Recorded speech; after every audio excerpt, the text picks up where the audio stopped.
What if I told you light bulbs have a dark secret? You might think they're just simple devices, but their history is anything but ordinary. Back in the early 1900s, light bulbs were designed to last an astonishing 2,500 hours or longer. Imagine a bulb that's still shining bright after 120 years. Yes, one bulb installed in a fire station in 1901 is still lighting up today. So, what went wrong? Why did we go from long-lasting bulbs to ones that burn out after just 1,000 hours? In 1924, the world's leading light bulb manufacturers gathered in Geneva to form what became known as the Phoebus Cartel. This wasn't a casual meetup. It was a secretive agreement to limit the lifespan of light bulbs to just 1,000 hours. If any manufacturer dared to create a bulb that lasted longer, they would face hefty fines. The public was sold on the idea that shorter-lasting bulbs produced better light. While it's true that brighter filaments burn out faster, the cartel's motivation was purely profit-driven. Long-lasting bulbs meant fewer replacements, which directly impacted sales. This cartel lasted until World War II disrupted their operations, but the 1,000-hour standard had already become entrenched in the industry. For decades, consumers accepted this limitation without question. Now let's shift gears to America's electric streetcars. You might be surprised to learn that in the early 1900s, cities across the U.S. had one of the most advanced rail systems in the world. Just picture this. Los Angeles boasted over 1,000 miles of electric streetcar tracks, serving millions daily. But by the 1960s, this vast network had nearly vanished. What caused this rapid decline? Enter National City Lines, a company that began acquiring streetcar systems in the late 1930s. With investors like General Motors and Standard Oil, their goal was clear: replace streetcars with buses, which meant more fuel and tires sold. In 1949, executives from these companies were even convicted of conspiracy to monopolize bus sales, yet the fine was a mere $5,000 each. Historians still debate whether this was the primary cause of the streetcar's decline, or just one of many factors. Now, let's talk about Target's pregnancy predictor.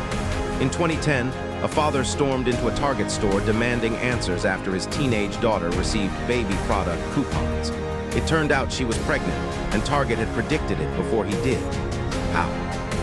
They analyzed buying behaviors, tracking items like unscented lotion and prenatal vitamins to create a pregnancy prediction score. This algorithm was so accurate that it could estimate due dates.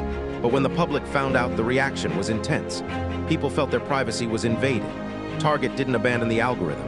Instead, they masked it by mixing baby offers with unrelated products, making the predictions feel coincidental. Now, let's dive into Amazon Dash buttons. Launched in 2015, these small devices allowed you to reorder products with just a click. Sounds convenient, right? But while they were initially a hit, they faced major issues. Unlike shopping through the app, you couldn't be upsold related products with a Dash button. Plus, with the rise of subscription services and voice ordering via Alexa, the buttons started to lose their appeal. By 2019, legal issues in Germany led to their discontinuation. Speaking of technology, let's discuss Aereo. In 2012, Aereo launched a service that seemed revolutionary. They created tiny antennas that allowed subscribers to stream live TV over the internet for just $8 a month. But this innovation didn't last long. Major networks sued Aereo, arguing they were profiting from their content without compensation. The Supreme Court ultimately sided with the networks, leading Aereo to file for bankruptcy just months later. Now, let's talk about the Concorde. In the 1960s, Britain and France teamed up to create a supersonic passenger aircraft. This marvel of engineering could fly from London to New York in about 3.5 hours. However, the sonic boom it produced was so disruptive that supersonic flights over land were banned, limiting its routes significantly. Tragically, in 2000, a Concorde crash killed everyone on board, leading to its retirement in 2003. What about Loko? In the late 2000s, 3 college students created a drink combining alcohol and caffeine, and it took the party scene by storm. Priced at just $2, it became wildly popular among students. But the consequences were dire, with many ending up in emergency rooms after consuming it. The FDA intervened, declaring the combination unsafe. The manufacturers had to reformulate the drink, removing the stimulants, but it remained on shelves as a regular alcoholic beverage. Now let's discuss Microsoft's Tay AI.